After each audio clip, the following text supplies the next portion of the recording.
Hello everyone, this is Deva, PG teacher in biology. இந்த வீடியோவில் நம்ம எதை பற்றி பார்க்க போகிறோம்னா ஜஸ்ட்டு ஒரு 1 week பிஃபோர் தான் நம்ம CBSE 10th and 12th board எக்ஸாமுக்கான டேட் ஷீட்டை ரிலீஸ் பண்ணியிருக்காங்க. நம்ம இந்த வீடியோவில் பயாலஜி எக்ஸாம் அதை முழுமையாக எப்படி எதிர்கொள்ளலாம் அப்படின்றத பற்றி தான் பார்க்க போகிறோம். ஆக்சுவலி உங்களுக்கு ஷெட்யூல் ஆனது பயாலஜி எக்ஸாம் வந்துட்டு பார்த்திங்கன்னா March 19th கொடுத்துருக்காங்க. ஆனால் இந்த மேத்தமெட்டிக்ஸ் டு பயாலஜி அந்த கேப் பார்த்தீங்கன்னு சொன்னால் உங்களுக்கு கிட்டத்தட்ட 9.5 days 9.5 நாள் முழுசாக இருக்குது. இந்த 9.5 நாள் எப்படி முழுமையாக பயன்படுத்தினா எந்த அளவுக்கு நம்ம ஸ்கோர் பண்ண முடியும் அப்படிங்கிறது தான் இந்த வீடியோவில் பார்க்க போகிறோம். அதுக்கு முன்னாடி நம்ம கொஸ்டின் பேப்பர் எந்த லெவலில் இருக்கும், இல்லை எத்தனை மார்க்ஸ், எவ்வளோ மார்க்ஸ் எடுத்தால் பாஸ் அப்படின்றத பார்த்துடலாம். ஆக்சுவலி அவுட் ஆஃப் 70க்கு 24 மார்க்ஸ் எடுத்தால் பாஸ். நீங்கள் உங்களுக்கு 30 மார்க்ஸ் வந்து ப்ராக்டிக்கல்லே போட்டுருவாங்க. இந்த 24 மார்க்ஸை கூட என்னால் எடுக்க முடியல அப்படின்ற ஒரு சில ஸ்டூடெண்ட்ஸ் இருப்பீங்க. அவங்க எப்படி படித்தா at least pass mark, even more than pass mark கூட பாசிபிலிட்டிஸ் ஆர் தேர். ஒரு 33% எடுத்தால் தான் பாஸ் இல்லைங்களா? அப்போ 24 மார்க் தான்.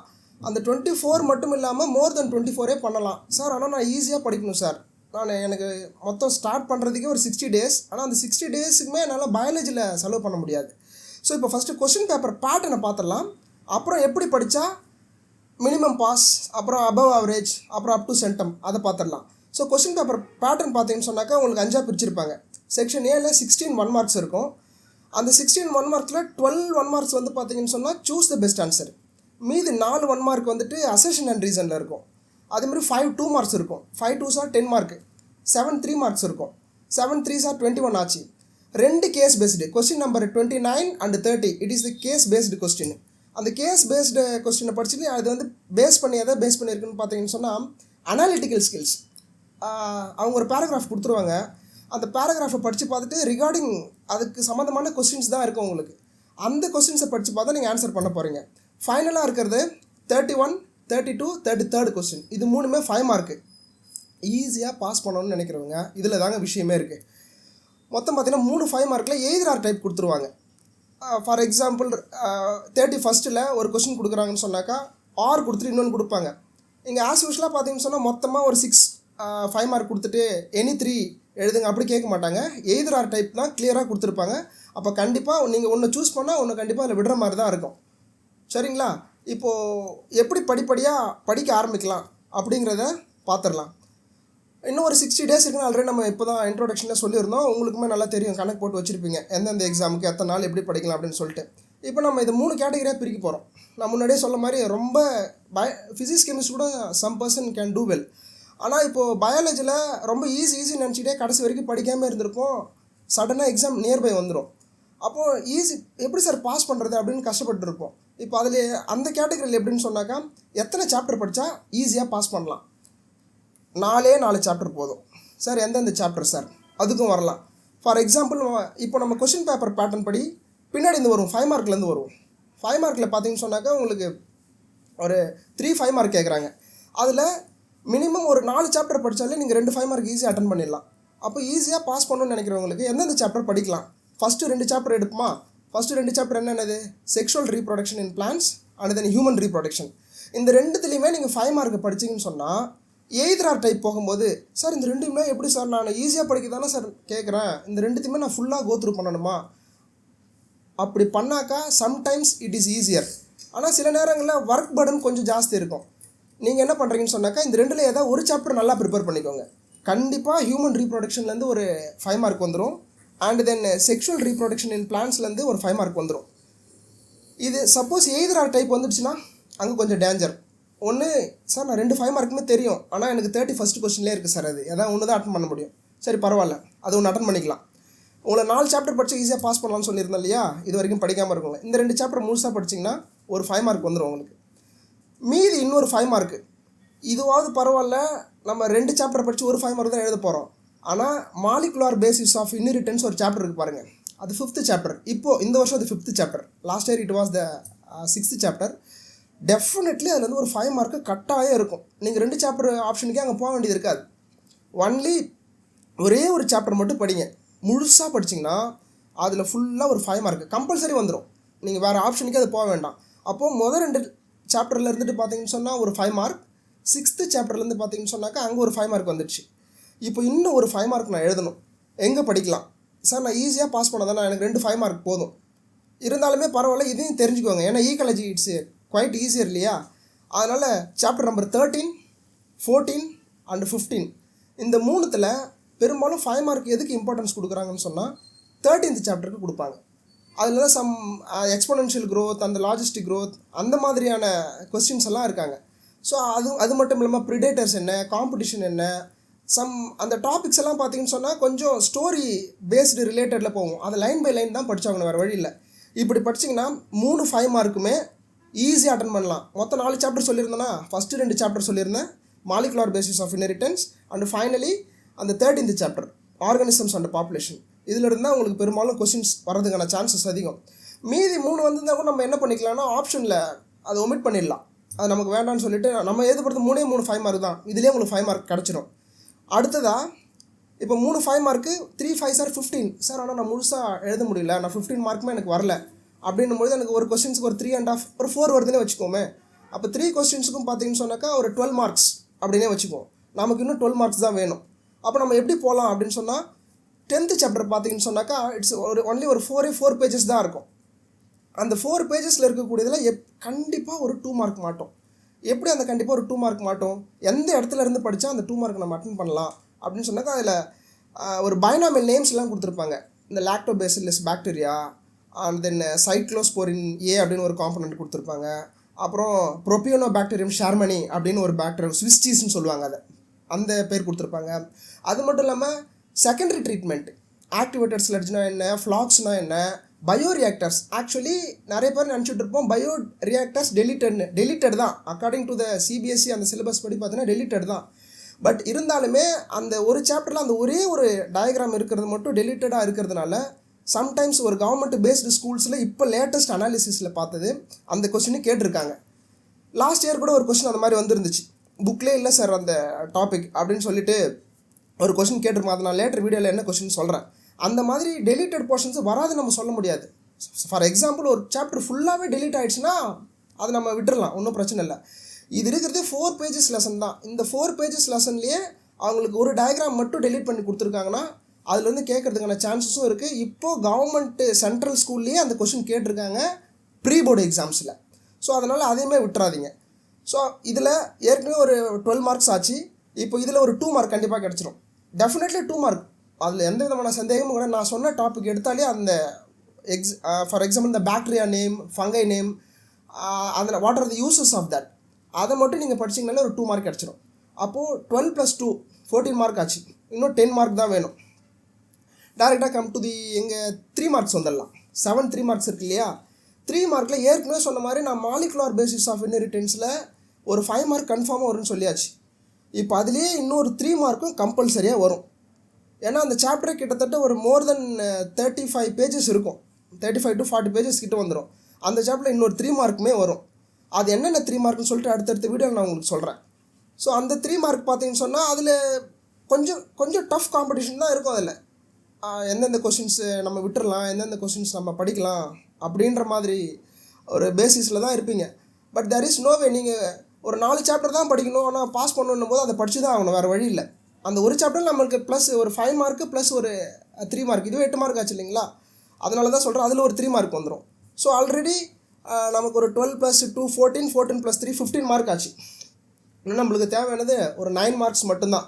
இன்னொரு 3 மார்க் எங்கேருந்து வரும் அப்படின்னு சொன்னாக்கா பிரின்சிபல்ஸ் ஆஃப் ஜெனடிக்ஸில் பார்த்தீங்கன்னா பிரின்சிபல்ஸ் ஆஃப் வேரியேஷன்ஸ் அந்த லெசன்ஸ் எடுத்திங்கன்னு சொன்னாக்கா அதில் மோனோஹைபிரிட் கிராஸ், டைஹைபிரிட் கிராஸ், அது மட்டும் இல்லாமல் அதில் தேர்ந்தெடுத்து படித்தாலே அடிச்சிடலாம். எப்படின்னா genetic map or otherwise the problem கொடுத்துருப்பாங்க. அந்த ப்ராப்ளம் ஹீமோஃபிலியாவா ஒரு சிக்கிள் செல் அனிமியாவா, இந்த மாதிரி ஜெனட்டிக் பேஸ்டு ப்ராப்ளம் கொடுத்துருப்பாங்க. அந்த ஜெனட்டிக் பேஸ்டு ப்ராப்ளமை எப்படி கண்டுபிடிக்கலாம் சார், எனக்கு கண்டுபிடிக்க தெரியல சார், எப்படி இது செக்ஸ் லிங்க்டா இல்லை ஆட்டோசோமலா, இந்த மாதிரிலாம் என்னால் கண்டுபிடிக்க முடியல. அதுக்கான ஒரு சின்ன ஒரு ட்ரிக் இருக்குது, அதுக்கு அடுத்தடுத்து வரும்போது நான் சொல்கிறேன். அதில் நீங்கள் ஃபுல்லாக படிச்சிங்கனாலே அதில் ஒரு 3 மார்க் அடிச்சிடலாம். ஆல்ரெடி 15, இப்போ ஒரு 3 18 மார்க்ஸ் ஆச்சுங்களா? இன்னும் எனக்கு 6 மார்க் தான் வேணும். இப்போ 1 மார்க் செஷனுக்கு வருவோம்.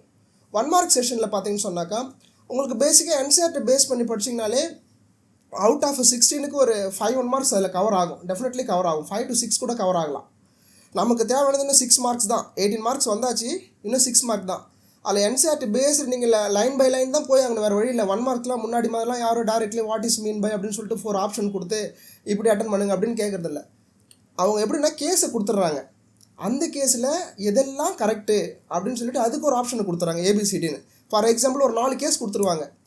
During menstrual cycle time what are the process is happening அப்படின்னு சொல்லிட்டு கேட்டுட்டு ஒரு 4 கேஸ் கொடுத்துருவாங்க. அந்த 4 கேஸஸில் 2 கரெக்டாக இருக்கும், 2 தப்பாக இருக்கும். அப்படி படித்தா தான் 1 மார்க்கில் ஃபுல் மார்க் எடுக்க முடியும். இல்லை எனக்கு ஃபுல் மார்க் வேண்டாம் சார், ஹாஃப் மார்க் போனால் நீங்கள் என்சிஆர்டி லைன் பை லைன் படித்தாலே அவுட் ஆஃப் 16க்கு ஒரு 8 மார்க் எடுத்துடலாம். ஸோ ஏற்கனவே நம்மளுக்கு ஒரு 18 இருக்குது, இப்போ ஒரு 8 அப்படி போட்டிங்கன்னா கிட்டத்தட்ட 26 மார்க் வந்துடுச்சு. ஈஸிலி நம்ம என்ன பண்ணிடலாம், பாஸ் பண்ணுறதுக்கான வேலை முடிஞ்சு போச்சு. அடுத்த செஷன் என்ன வரும்னு சொன்னாக்கா, இல்லை சார் நான் பாஸ்லாம் பண்ணிடுறேன், என்னால் ஒரு 60 to 70% எடுத்துடுறேன், ஆனால் இன்னும் கொஞ்சம் ஒரு 80 மார்க்ஸ் to 90 மார்க்ஸ் கிட்ட நெருங்கினா நல்லாயிருக்கும், அவங்க எப்படி படிக்கலாம் அப்படின்னு சொன்னாக்க, இது வரைக்கும் பேசிக் சொன்னதை நீங்களும் ஃபாலோ பண்ணி தான் ஆகணும். அது மட்டும் இல்லாமல் எப்படி போகலாம், இவ்வளோ நேரம் சொன்ன வீடியோ வந்துட்டு பார்த்தீங்கன்னா பேஸ் லெவலேருந்து பாஸ் பண்ணுறவங்களுக்கு மட்டும் இல்லை, அது உங்களுக்குமே பொருந்தும். நீங்கள் எக்ஸஸாக கூட கொஞ்சம் ஒர்க் அவுட் பண்ணணும். அது எந்த சாப்டர்ஸ்லேருந்து ஒர்க் அவுட் பண்ணலாம், ரீப்ரொடக்டிவ் ஹெல்த்னு ஒரு சாப்டர் இருக்குது. அந்த ரீப்ரொடக்டிவ் ஹெல்த்துன்ற சாப்டரில் லாஸ்ட் பேஜை திருப்பினீங்கன்னு சொன்னால் லெஃப்ட் ஹேண்ட் சைடில் இருக்கும். அதில் வேரியஸ் கைண்ட்ஸ் ஆஃப் அப்ரிவேஷன்ஸ் கொடுத்துருப்பாங்க. அதில் எப்படி கான்ட்ராசெப்டிவ் மெத்தட்ஸ் எப்படி, அண்ட் தென் ஐசிஎஸ்ஐ எப்படி, அப்புறம் ஐயூடினா என்ன, ஐயூசிடினா என்ன, மல்டிலோட் 370னா என்ன, இப்படியெல்லாம் கொடுத்துருப்பாங்க. சார் இதில் ஒன்லி எக்ஸாம்பிள் தான் கொடுத்துருக்காங்க, இதனால் என்ன மீனிங் தெரியல, அதுக்கு நம்ம சோர்ஸை தான் தேடி போயாகணும். என்ன சோர்ஸஸ் சார்னு சொன்னாக்கா, பெரும்பாலும் யூஸ்வலி வி ஆர் என்ன ஃபாலோ பண்ணுறோன்னா எம்டிஜி ஃபாலோ பண்ணுறோம், சம்படி ஓஸ்வால் ஃபாலோ பண்ணுவீங்க. எம்டிஜி பெட்டர் தான் எனக்கு தெரிஞ்சு. அதில் பார்த்தீங்கன்னு சொன்னாக்கா நான் அதுக்கான டெஃபினேஷன்ஸ் கொடுத்துருப்பாங்க, அது எப்படி யூஸ் பண்ணுறாங்க அப்படின்ற மெத்தடும் இருக்கும். பெரும்பாலும் உங்களுக்கு அது என்சிஆர்டியில் 1 mark level okay, but 2 mark 3 மார்க்லாம் போகணுன்னா அதெல்லாம் கொஞ்சம் டீப்பாக போய் ஆகணும். லாஸ்ட் எக்ஸாம் போர்டு எக்ஸாம் பார்த்தீங்கன்னு சொன்னாக்கா, நான் சொல்லியிருந்தேன் இல்லையா, ரீப்ரொடக்டிவ் ஹெல்த்தில் அந்த லாஸ்ட் பேஜில் லெஃப்ட் ஹேண்ட் சைடில் ப்ராக்கெட்டில் அப்ரிவேஷன் மாதிரி கொடுத்துருப்பாங்க. அதை அப்படியே ஒரு 6 அப்ரிவேஷன் கொடுத்துட்டு ஜஸ்ட் அப்ரிவேட் அப்படின்னு ஒரு சென்டென்ஸில் கொடுத்துட்டாங்க. சம்டைம்ஸ் 3 கூட கொடுத்துட்டாங்கன்னா லக்கி தான். 1 அப்ரிவேட் பண்ணாலே என்ன ஆகிடும், 1 மார்க். அப்போ 3 அப்ரிவேட் பண்ணாலே 3 மார்க் ஆகிடும். இப்படி அதில் நம்ம எடுத்துக்கலாம். அதே மாதிரி ஜெனட்டிக்ஸ் கொஞ்சம் தரவாக பார்க்கணும். அதில் முக்கியமாக கேட்கக்கூடிய, நான் திரும்பவும் சொல்கிறது காரணம் என்னென்னு சொன்னாக்கா, அந்த மாதிரி கொஸ்டின்ஸ் இல்லாமல் உங்களுக்கு ஏதாச்சும் ஒரு 2 மார்க்கோ 3 மார்க்கோ கொஸ்டின்ஸ் வந்துடும். ஜெனட்டிக்ஸ்லேருந்து பார்த்தீங்கன்னு சொன்னாக்கா, அந்த ப்ராப்ளம் என்ன problem, genetical problem sir, haemophilia, anaemia, or Klinefelter syndrome, or Down syndrome, இந்த மாதிரி ஏதாச்சும் ஒரு ப்ராப்ளம் கொடுத்துட்டு இது ஆட்டோசோமல் ரெசிசிவா, இல்லை செக்ஸ் லிங்க்டு ரெசிசிவா, இல்லை டாமினண்ட்டாக, இந்த மாதிரியான ப்ராப்ளம்லாம் கேட்குறதுக்கான சான்சஸும் இருக்குது. ஸோ அதையுமே நீங்கள் கோத்ரூ பண்ணி தான் ஆகணும். முக்கியமாக எதுக்கு இம்பார்ட்டன்ஸ் கொடுக்கலாம், மாலிகுலார் பேசிஸ் ஆஃப் இன்ஹெரிட்டன்ஸில் இங்கே டிஎன்ஏலேருந்து வரும்பொழுது டோட்டலாக உங்களுக்கு இது வரைக்கும் ஈஸியாக இருக்குன்னு சொன்னாக்கா, அந்த சயின்டிஸ்ட் என்னென்ன பண்ணியிருக்காங்க அதெல்லாமே ஈஸியாக நீங்கள் பார்த்துட்டு வந்துடுவீங்க. சார் டிஎன்ஏ ரெப்ளிகேஷன் கூட ஈஸி தான் சார், அதுவும் பார்த்துட்டேன். ப்ரோட்டீன் சிந்தஸும் ஈஸி தான், அதுவும் பார்த்துட்டேன். எங்கே நீங்கள் லேகிங் ஆகுறீங்கன்னு சொன்னாக்கா, அந்த லாஸ்ட் 2 to 3 பேஜஸில் தான் டிஎன்ஏ ஃபிங்கர் பிரிண்டிங் ஒன்று, இன்னொன்று வந்துட்டு விஎன்டிஆர்னு அது பேஸ் பண்ணி கொஸ்டின்ஸ் இருந்துக்கிட்டே இருக்கும். சரி, இதெல்லாமே பார்த்துட்டாக்கா போதுமா சார்? டெஃபினட்டாக சொல்கிறேன், அதில் ஒரு 5 மார்க் நீங்கள் இது ஃபுல்லாகவே படிச்சிட்டிங்கன்னு சொன்னே ஒரு 5 மார்க் கண்டிப்பாக வந்தே தீரும். முக்கியமாக அதில் என்னென்ன கொஸ்டின் சொல்லலாம் அப்படின்னு சொன்னாக்கா, ஓஸ்வால் அண்ட் ஆவெரி அவங்க பண்ண அந்த work, and then Frederick Griffith experiment, Hershey and Chase experiment, and then Meselson and Stahl experiment, இதில் இருந்துட்டு கட்டாயம் ஒரு கொஸ்டின்ஸ் அது 5 மார்க்கில் வரலான்னு ஒரு 3 மார்க்கில் டெஃபினட்டாக வந்துடும். ஏன்னா அதுதான் நம்ம சயின்டிஸ்ட்டுக்கு கொடுக்கக்கூடிய ஒரு மரியாதையாக இருக்குன்னு சொல்லிட்டு தான் ரெகுலராகவே அந்த மாதிரியான கொஸ்டின்ஸு ரிப்பீட்டட் ஆகிட்டே இருக்குது என்சிஆர்டியில். அந்த மாதிரியான கொஸ்டின்ஸு தேர்ந்தெடுத்து படிங்க. டஃப்பாக போனோன்னா லாஸ்ட்டுக்கு வந்துடுங்க, டிஎன்ஏ ஃபிங்கர் பிரிண்டிங்கோ இல்லை விஎன்டிஆரோ இப்படி கேட்கலாம்.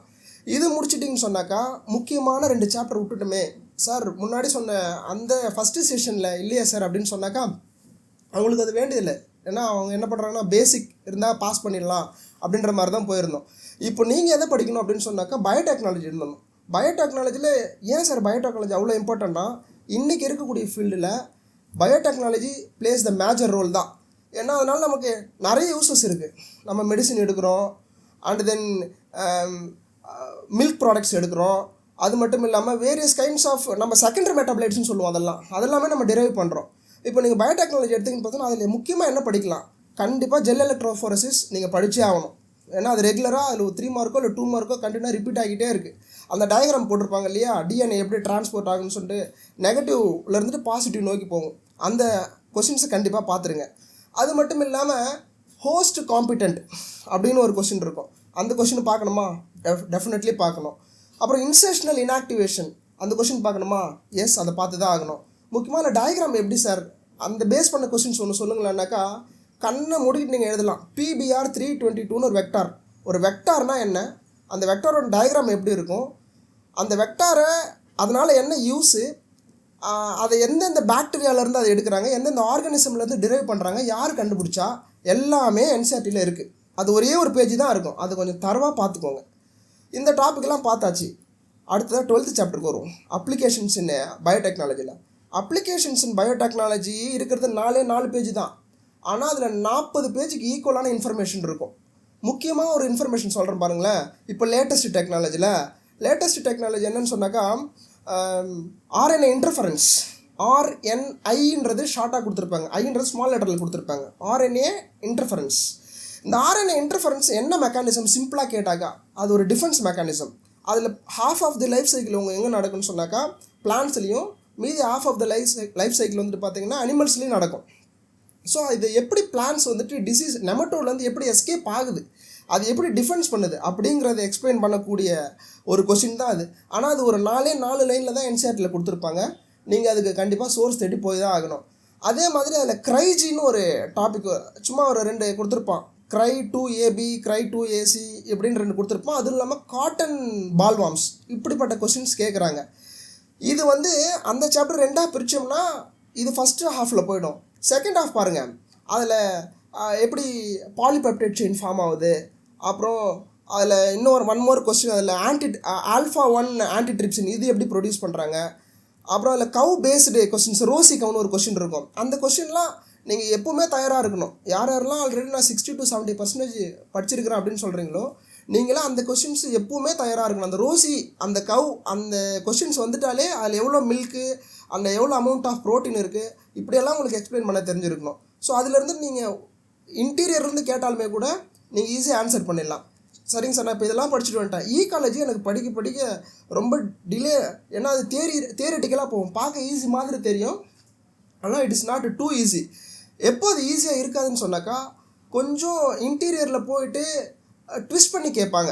எப்படி கேட்கலாம் அப்படின்னு சொன்னால், ஒரே கொஸ்டினை ட்விஸ்ட் பண்ணி, ஃபார் எக்ஸாம்பிள் பாருங்களேன், 13th சாப்டரில் 2 விதமான க்ரோத் இருக்கும். ஒன்று வந்துட்டு எக்ஸ்பொனென்ஷியல் க்ரோத், இன்னொன்று வந்து லாஜிஸ்டிக் க்ரோத்து. எக்ஸ்பொனென்ஷியல் க்ரோத்து ஒருவேளை ப்ரிடேட்டர் ஆப்சண்ட்டாக இருந்தால் எப்படி இருக்கும், அது எனார்மஸ் போய்கிட்டே இருக்கும், ஜே ஷேப்பில் தான் இருக்கும். ஏன்னா நேச்சுரலி அந்த எக்ஸ்பொனென்ஷியல் க்ரோத் பாசிபிளே கிடையாது. எப்படி சார்னாக்கா, ஃபார் எக்ஸாம்பிள் ஒரு லேபில் நம்ம பாக்டீரியா வளர்க்குறோம் அப்படின்னு சொன்னாக்கா, அதுக்கு நான் நியூட்ரிஷன்ஸை ரெப்ளினிஷ் பண்ணிக்கிட்டே இருப்பேன். அப்போ அங்கே க்ரோத் எவ்வளோ இருக்குன்னு நான் சொல்ல முடியாது, அது எக்ஸ்போஸ் போய்கிட்டே இருக்கும். அதனால தான் அது ஜே ஷேப்டு. சார் இன்னொன்று சிக்மாடி ஷேப்டு கொடுத்துருப்பாங்க சார், அது எப்படி சார்னாக்கா, அது வந்து நேச்சுரலி இட் இஸ் பாசிபிள். எப்படி சார்னா, நேச்சுரலாகவே நம்மளுக்கு ஃபுட்டு வந்துட்டு எல்லா டிராஃபிக் லெவலையும் சேமாக இருக்காது. ஒரு பர்டிகுலர் லெவலுக்கு மேலே எவ்வளோ தான் ஏரியா இன்க்ரீஸ் ஆகிட்டே போனாலும் அதுக்கு மேலே உங்களுக்கு என்ன, அது ஃபுட்டு இன்க்ரீஸ் ஆகாது, ஆர்கானிசமும் போகாது, ஸ்டேபிள் ஆகிடும். அதனால் அது ஸ்டிக்மா லெவலில் கொடுத்துருப்பாங்க.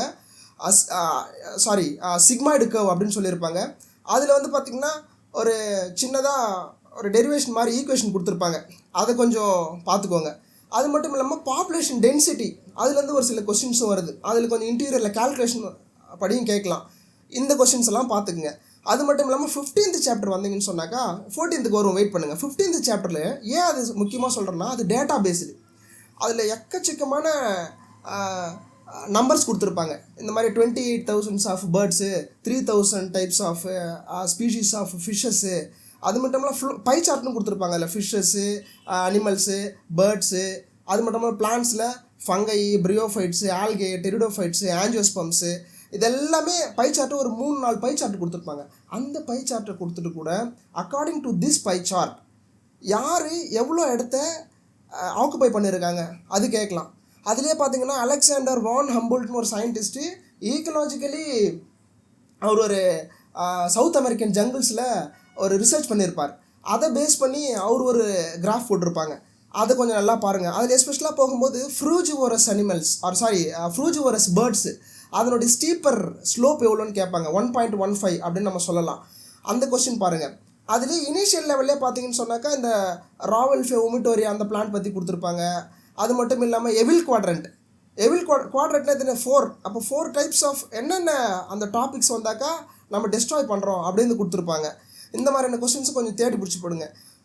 ஸோ 15th சாப்டரில் அது அலெக்சாண்டர் வான் ஹம்போல்ட், அவர் வந்து ஒரு ஜெர்மன் நேச்சுரலிஸ்ட்டு. அவர் வந்து சவுத் அமெரிக்கன் ஜங்கிள்ஸில் ஒரு ரிசர்ச் பண்ணியிருப்பாங்க. அந்த ரிசர்ச்சை பேஸ் பண்ணி தான் ஸ்டீப்பர் ஸ்லோப் எப்படி இருக்குன்னு சொல்லியிருப்பாங்க.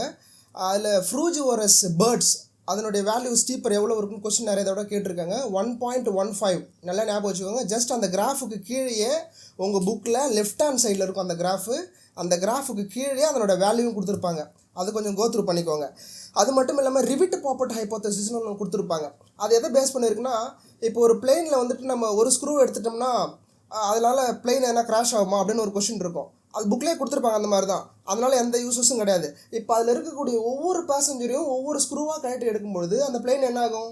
ஃபார் எக்ஸாம்பிள் யாரோ ஒருத்தன் போய்ட்டு ரெக்க மேலே இருக்கக்கூடிய அந்த நட்ஸை கொஞ்சம் கொஞ்சமாக அந்த ரிவிட்டை கைட்டு எடுக்கிறான்னு சொன்னாக்கா பிளெயின் என்ன ஆகும்? கிராஷ் ஆகிறதுக்கான சான்சஸ் இருக்கும். அதை பேஸ் பண்ணி தான் இப்போ ஒரு என்விரான்மெண்ட்டில் இருக்கக்கூடிய ஆர்கானிசமை ஒரே ஒரு ஆர்கானிசம் தான் நான் ரிமூவ் பண்ணுறேன். இப்போ அதனால் அந்த ஆர்கானிசம் ரிமூவ் பண்ணுறதுனால ஈக்கலாஜிக்கலி எதனாவது இம்பேலன்ஸ் ஆகுமா அப்படின்னு ஒரு கொஷின் தான் இருக்கும். இந்த மாதிரி ஒவ்வொருத்தருமே ஒவ்வொரு பிளான்ஸையோ இல்லை ஒவ்வொரு ஸ்பீஷீஸையோ நம்ம எடுத்து ரிமூவ் பண்ணுறோம்னு சொன்னாக்கா அப்போ ஈக்கலாஜிக்கல் இம்பேலன்ஸ் இருக்கும் தானே. இப்படி தான் பேஸ் பண்ணி கொஸ்டின்ஸ் இருக்கும். ஏன்னா அந்த சாப்டரில் இட் இஸ் பேஸ்ட் ஆன் அது ஐயூசிஎன்லாம் வந்துட்டு சஜஸ்ட் பண்ணியிருப்பாங்க. சம் கான்ஃபரன்ஸ்லாம் நடந்திருக்கும். அந்த இயர் எப்போ யார் என்ன பண்ணியிருக்கா அது கொஞ்சம் கோத்ரூ பண்ணுங்கள். இப்போது இது எல்லாத்துக்குமே சொல்லிட்டீங்க சார், இன்னும் ஒரே ஒரு சாப்டர் மட்டும் பேலன்ஸ் இருக்குது சார், அதை பற்றி ஏன் பேசவே இல்லை வருவோம். ஏன்னா அது சென்டரில் இருக்கக்கூடிய புக்கோடைய சென்டரில் இருக்கக்கூடிய பெரிய லெசன். நான் மாலிகுலர் பேசிஸ் ஆஃப் இன்ஹெரிட்டன்ஸ் சொல்லியிருந்தேன் இல்லையா, அதுக்கு அடுத்ததாக வரக்கூடிய ஒரு லெசன் தான் எவல்யூஷன். எவல்யூஷன் வந்துட்டு நீங்கள் ஒரு 10th லெவலில் கூட சோஷியல் சயின்ஸில் ஜியாகிரஃபியில் படிச்சிருப்பீங்க. ஒரு இந்த அர்த்தம் எப்படி ஃபார்ம் ஆச்சு அப்படிலாம். இதுலேயும் அதை தான் சொல்லியிருப்பாங்க. எத்தனை பில்லியன் இயர்ஸுக்கு முன்னாடி இது ஃபார்ம் ஆச்சு அதெல்லாம் சொல்லியிருப்பாங்க.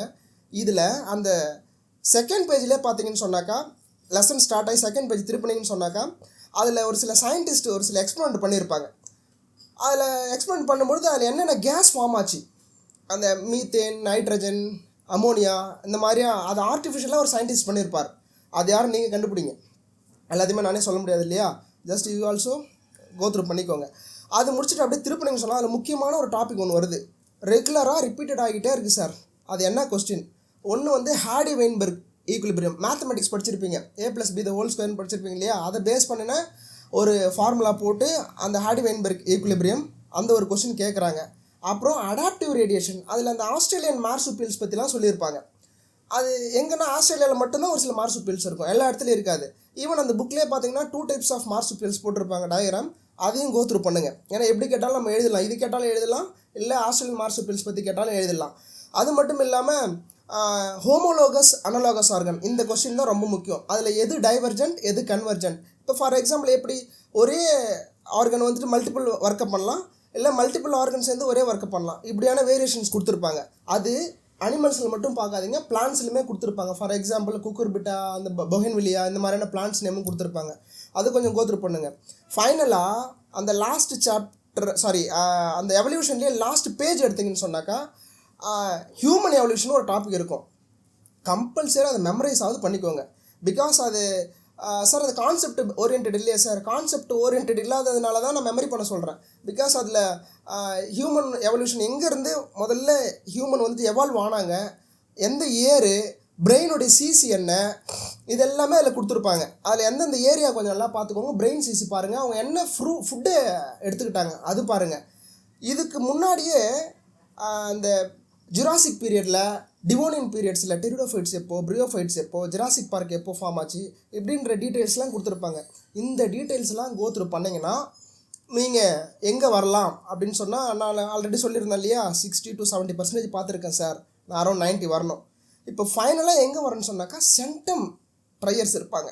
நான் நிறைய எடுத்தால் சென்டம் எடுத்தே ஆகணும், என்னோடய எய்ம் வந்துட்டு மெடிக்கல் போகணும். மெடிக்கல் போனது சென்டம் எடுக்கணும்னு அவசியம் இல்லை, பட் உங்களுடைய ஹோப்புக்கு எல்லாருக்குமே இருக்கும். அந்த ஹோப் இருக்கிறவங்க எங்கே போகணும் அப்படின்னு சொன்னாக்கா 1 markல கான்சன்ட்ரேஷன் பண்ணணும். நான் முன்னாடியே 1 mark சொல்லும்போது புக்கில் இருந்து படித்தாலே ஒரு 5 to 6 1 mark வந்துடும் அப்படின்னு சொல்லிட்டேன். மீதி 1 மார்க்ஸ் எங்கேருந்து வரும், அதுக்கு தான் சோர்ஸ் வேணும். ப்ரீவியஸ் இயர் கொஸ்டின் பேப்பர்ஸ் பார்க்கணும். அட்லீஸ்ட் ஒரு மினிமம் ஒரு 10-15 சாம்பிள் பேப்பர்ஸில் என்னென்ன 1 மார்க் கேட்டிருக்காங்கன்னு பாருங்கள். புக்கில் இல்லாத 1 மார்க் ஏதாச்சும் வந்திருக்கா? வரும். வருஷம் ஒரு கொஸ்டின் கண்டிப்பாக வரும். ஃபார் எக்ஸாம்பிள் பயோ ரெமிடியேஷன்ற வார்த்தைலாம் புக்கில் இல்லை. ஆனால் பயோ ரெமிடியேஷன் கேட்டாங்கன்னா நம்ம ஆன்சர் பண்ணணும். With the help of microorganisms to clean the environment அப்படின்னு ஆன்சர் பண்ணிடணும். அப்படி பண்ணால் தான் உங்களுக்கு அதுக்கு மார்க்கே.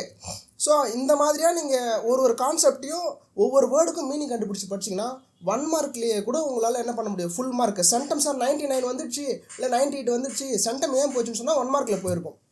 சென்டம் ட்ரை பண்ணுறாங்க 1 மார்க்கை மட்டுமே நீங்கள் ஒரு கிட்டத்தட்ட ஒரு 50 சாம்பிள் பேப்பர் அப்படி அதில் இருக்கக்கூடிய 1 மார்க்ஸ் எல்லாமே தரவாக ரிப்பீட்டட் 1 மார்க்ஸ் எடுத்து படிச்சுக்கிட்டே இருந்தீங்கன்னா ஈஸிலி நீங்கள் அச்சீவ் பண்ணிடலாம். ஸோ இது வரைக்கும் எப்படி படிக்கலாம், மினிமம் டேஸில் எப்படி பாஸ் பண்ணலாம், இல்லை ஆல்ரெடி நான் படிச்சிருக்கேன் இன்னும் கொஞ்சம் எனக்கு மார்க் வேணும், இல்லை நான் மார்க்கும் எடுக்கிறேன் எனக்கு சென்டம் வேணும் அப்படின்றதெல்லாம் பார்த்தோம். இப்போ இதில் ஏதாச்சும் டவுட்ஸ் இருந்தது, எனக்கு இதெல்லாம் கொஞ்சம் கிளியராக இல்லை சார் அப்படின்னு வேணும்னாலும் நீங்கள் கமெண்ட் பாக்ஸில் கமெண்ட் பண்ணுங்கள். அது மட்டும் இல்லாமல் லைவ் செஷன் வேணும், நியர்பை எக்ஸாம் வருது சார், என்னால் புக்கில் கான்சன்ட்ரேஷன் பண்ணி படிக்கிறத விட இந்த மாதிரி சொல்கிறது ஈஸியாக கேட்டு எழுத முடியுன்றவங்களும் கமெண்ட் பண்ணுங்கள். அதுக்காக நான் வீடியோவை நம்ம அடுத்தடுத்த வரக்கூடிய செஷன்ஸில் பார்த்துடலாம். ஓகே, இந்த வீடியோலேயே கூட நம்ம சாம்பிள் பேப்பர்ஸ் பேஸ் பண்ண ஒரு 30 சாம்பிள் பேப்பர்ஸ் நம்ம வச்சுருக்கோம். அதையுமே நம்ம அப்லோட் பண்ணிடுறோம்.